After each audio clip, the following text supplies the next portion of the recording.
Sasa wazazi wa shule ya msingi ya Kaminji katika kaunti ya Kirinyaga waliandamana kulalamikia ongezeko la ajali katika barabara kuu ya makutano kuelekea eneo la Sagana kwenye kaunti ya Nyeri. Wamelalamikia KENHA kwa kutowajibikia licha ya watoto watatu kuaga dunia kwa ajali na wengine wawili kujeruhiwa katika barabara hiyo. Sharia Mbogwa na taarifa hii. Kwa muda wa miezi mitatu sasa, wazazi hao pamoja na wakazi wa eneo hilo wamelalamikia matukio kadhaa ya ajali, huku waathiriwa wakiwa na wanafunzi kutoka shule hiyo ya msingi ya Kaminji. Hii barabara ilikuja kuharibu vitu kwa sababu saa hii imetulia watoto wengi sana wakivukia hapa kwa hii barabara. Na KENHA wakitengeneza hii barabara waliacha wakiwa wamefagia fence yetu yote na tractor. So hiyo fence iliachwa ikiwa wazi. Sasa tunashindwa kila time tunakuja kuitiwa watoto wetu wamegongwa na barabara. Tunashindwa, kwani watu wa KENHA tuliwaita, watakuja lini?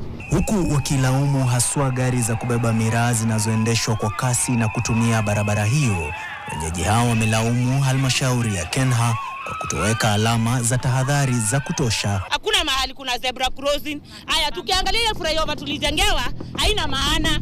Ukishuka chini unapata nini? Gari. Huyo mtoto atapata nini? Si atapata gari.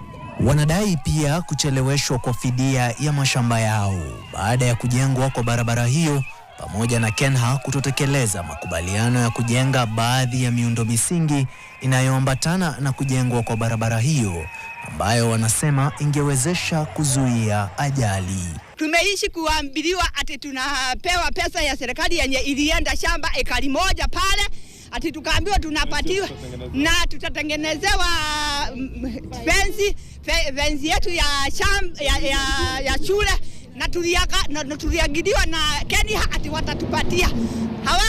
Hawakutimiza. Sharia Mbogwa, NTV.